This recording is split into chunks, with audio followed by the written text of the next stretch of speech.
Bonjour à tous et à toutes, dans mon What's the Game, aujourd'hui je vous explique comment jouer à Wreck Riders. C'est un jeu de Tim Brown et de Josh Capel et il est illustré par Apolline Etienne. Il a été édité en 2019 en VO et en anglais en fait par Kids Table Board Gaming et il sera disponible le 15 septembre à la fois en français et en néerlandais par l'éditeur Happy Meeple Games. Dans ce jeu, vous incarnez le chef d'une équipe de plongeurs qui allait parcourir des épaves à la recherche de trésors de pirates en vue d'aller réaliser une collection dans le musée local.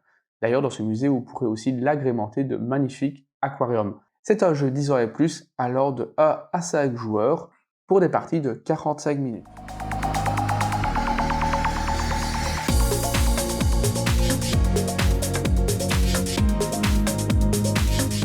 Alors on va regarder plus en détail la mise en place de ce jeu. Vous pouvez déjà voir qu'on a mis en place une partie pour 3 joueurs, avec déjà des éléments qui sont présents sur la table pour que vous compreniez bien les mécaniques et les interactions entre les éléments de jeu. D'ailleurs, les mécaniques que vous retrouvez dans ce jeu, c'est de la création de collections, du lancer de dés et aussi du placement d'ouvriers. Regardons un peu plus près la mise en place. La première chose à faire, c'est mettre en place le plateau central et mettre de part et d'autre en 4 catégories les trésors qui seront disponibles et les mettre à proximité des zones correspondantes. Au niveau de la plage, n'oubliez pas de mettre l'ensemble des ressources coquillages. Nous avons des étoiles de mer, des coquilles Saint-Jacques et des conques. Ici, nous avons le deck de cartes collection et vous en révélez 3. Et vous faites de même avec les aquariums en pensant toujours à bien mettre une base, un milieu et un haut. Et on n'oublie pas aussi la tuile récif qui nous servira tout au long de la partie, un certain nombre de dés qui va varier en fonction du nombre de joueurs. Dans une partie à 3 joueurs, on va jouer avec 4 dés. Au niveau du plateau individuel, alors ici il y a déjà des éléments dessus, mais vous commencez toujours une partie avec aucun élément. La seule chose que vous avez, c'est le plateau, votre pion marqueur de score, vos plongeurs, et dans une partie à 3 joueurs, il y a 3 pions plongeurs par joueur. Comment est disposé le plateau individuel? Vous avez d'un côté la zone de collection et de l'autre côté la zone coffre-fort et une zone ici, le panier, pour collecter et conserver vos coquillages. Et il reste un dernier élément de jeu un peu particulier, c'est le fond du couvercle qui s'appelle le bassin de dés. Vous pouvez voir qu'il y a différents coquillages qui y sont représentés. Alors quand va-t-on en avoir besoin? On en a besoin soit en tout début de partie, soit lorsque l'ensemble des dés ont été utilisés par les joueurs. Alors que faut-il faire? Tout simplement, le premier joueur prend les dés, les lance à l'intérieur, assez énergiquement, et on va observer quel dé touche partiellement ou complètement à des coquillages. Donc par exemple, le dé 5 touche le conque. Donc on prend le dé sans le changer de face, et on le pose sur la tuile récif au niveau du conque. Tout autre dé qui ne touche aucun coquillage va dans l'espace sans coquillage. On fait bien attention de ne pas changer la face du dé. Une fois que c'est fait, on prend notre bassin de dés et on le met de côté. Au sein de Wreck Riders, vous allez avoir une série d'actions à faire durant votre tour. Il y en a 4. Il y a des obligatoires et des facultatives. La toute première, c'est prendre un dé depuis la tuile récif. Vous pouvez voir qu'il y a différents symboles coquillage. Si vous prenez un dé dans un des espaces marqués par un coquillage, vous obtenez ce bonus. Si je prends le dé 5, je le mets ici, j'obtiens donc la conque que je mets dans mon panier. Ça, c'est la première action obligatoire. La seconde action obligatoire, c'est de déplacer ou de placer un de ces plongeurs, soit sur l'espace épave, soit sur l'espace plage. On va d'abord regarder les déplacements au niveau de l'espace plage. Mon dé de valeur 5, donc, me permet de placer un de mes plongeurs, ou j'aurais pu déplacer un de mes plongeurs, sur l'espace 5. Vous obtenez toujours la ressource indiquée en dessous de l'espace où vous posez. Par exemple ici, j'aurais gagné 2 conques que je viens mettre dans mon panier. Au niveau de la plage, il y a des petites règles de déplacement à savoir, il y a des petites contraintes. Par exemple, vous ne pouvez pas déplacer un personnage de la plage sur une autre zone de plage. Donc si mon dé avait une valeur 2, je ne peux pas utiliser ce personnage-là pour aller le mettre sur la zone 2. Je suis obligé de prendre un plongeur de ma réserve ou un plongeur présent dans les épaves. Par contre, la particularité de la plage, c'est que je peux mettre plusieurs plongeurs de ma couleur sur une même zone. Donc par exemple, si mon dé était de nouveau de valeur 5, je pouvais décider de mettre 2 de mes plongeurs au même endroit et de gagner à nouveau là où les ressources indiquées. Dans le cas où j'ai une valeur, par exemple, de 6, que se passe-t-il? Mon plongeur, qui ne peut pas être de la zone de la plage, vient ici et éjecte le plongeur adverse qui retourne dans la main de l'adversaire, et moi j'obtiens les ressources indiquées. Maintenant, on va passer au déplacement au niveau des épaves. Donc imaginez, j'ai une valeur de 3. Donc ce que je fais, je prends soit un de mes plongeurs présents sur la plage, soit un de mes plongeurs présents sur une autre épave pour venir le placer sur le niveau 3. Donc par exemple, je pourrais décider de prendre ce plongeur-ci et de le mettre ici. Que se passe-t-il? Je gagne immédiatement, donc, la tuile amphore correspondante. Alors je la place ici, parce qu'on y reviendra après sur quelles sont les conditions de placement dans mon exposition et les conditions de placement dans mon coffre-fort. Maintenant, prenons le cas, si j'ai un 2 à mon dé. Par exemple, j'ai une valeur 2, que se passe-t-il?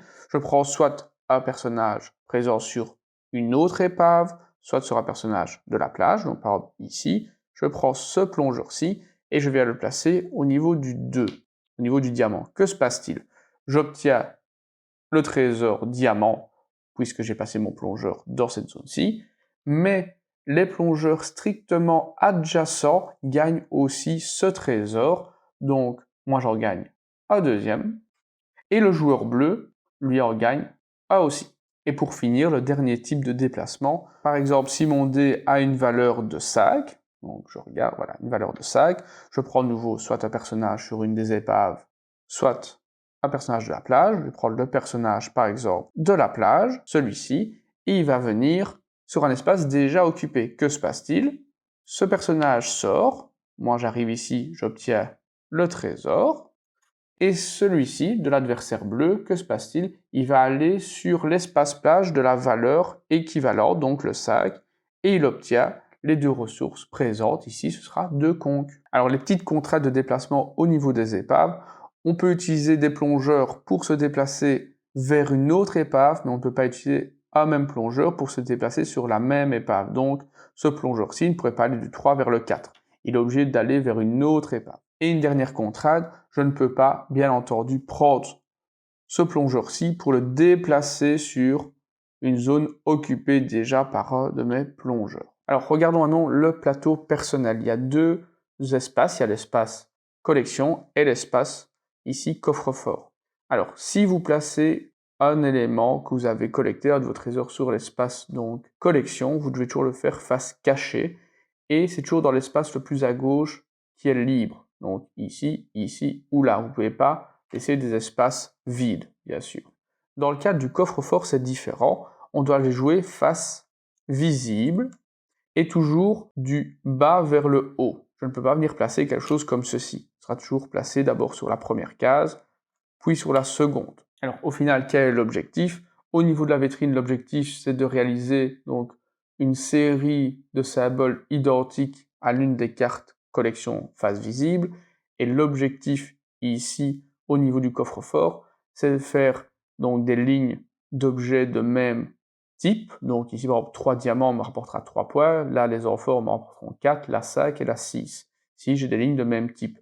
Et en plus, le coffre-fort me rapporte 1 point par objet différent. Donc par exemple, si j'ai bien 3 objets différents, donc j'aurai 3 points en fin de partie.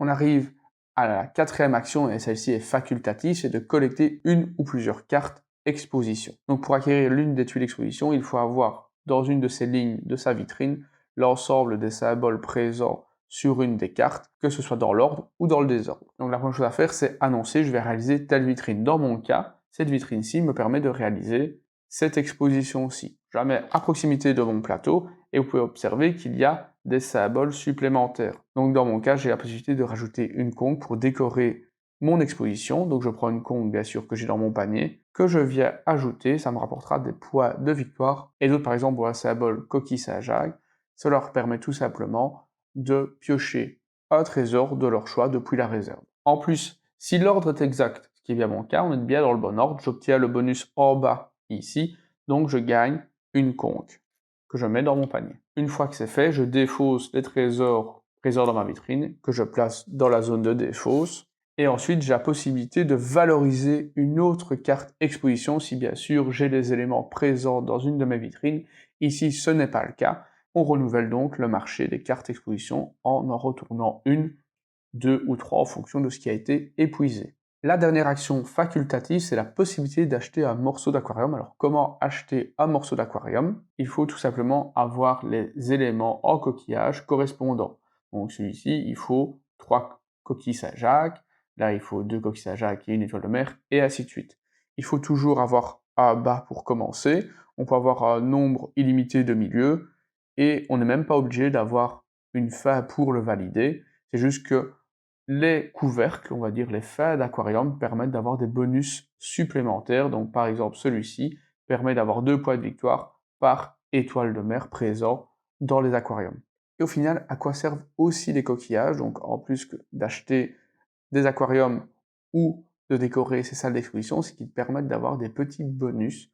Par exemple, au moment lorsqu'on récupère un dé depuis la zone de récif, on peut donner une conque pour en faire varier sa valeur. Donc par exemple, j'aurais pu avoir un 6 ou un 4 si je m'étais défaussé de ma conque. Lorsqu'on va aller collecter des trésors dans les navires de pirates, si on se défausse d'une coquille Saint-Jacques, on pourra prendre un trésor supplémentaire de l'endroit où on se trouve. Et à quoi servent les étoiles de mer? C'est durant la valorisation des expositions. Vous pouvez prendre une étoile de mer qui est présente bien sûr dans votre panier, la poser sur une tuile trésor et en faire une tuile joker. Elle peut être de n'importe quel type. L'autre action avec les étoiles de mer, c'est de pouvoir défausser le trésor le plus à droite. Donc vous défaussez vos étoiles de mer et vous enlevez un des trésors les plus à droite d'une de vos lignes. Au niveau du décompte final, qu'est-ce qu'on va regarder? On va regarder la valeur donc, des cartes d'exposition, de la manière dont est composé votre coffre-fort. Donc comme je vous l'ai dit, par ligne d'éléments de même type, vous gagnez 3, 4, 5 ou 6 points, et par objet différent, vous gagnez 1 point. Et pour finir, vous avez aussi les points donc, des aquariums. Les bas et les milieux rapportent toujours des points secs, et les hauts vous permettent de scorer des points bonus en fonction du nombre d'éléments qui le composent. Dans notre cas, par exemple, ici, on aurait eu 4, 7, et avec l'étoile de mer, on serait monté à 9 points. En tout cas, j'espère que ça vous a plu, que ça vous donne envie de jouer à ce jeu. N'hésitez pas à mettre en commentaire vos questions, je me ferai un plaisir d'y répondre. Et je vous dis à très bientôt. Salut!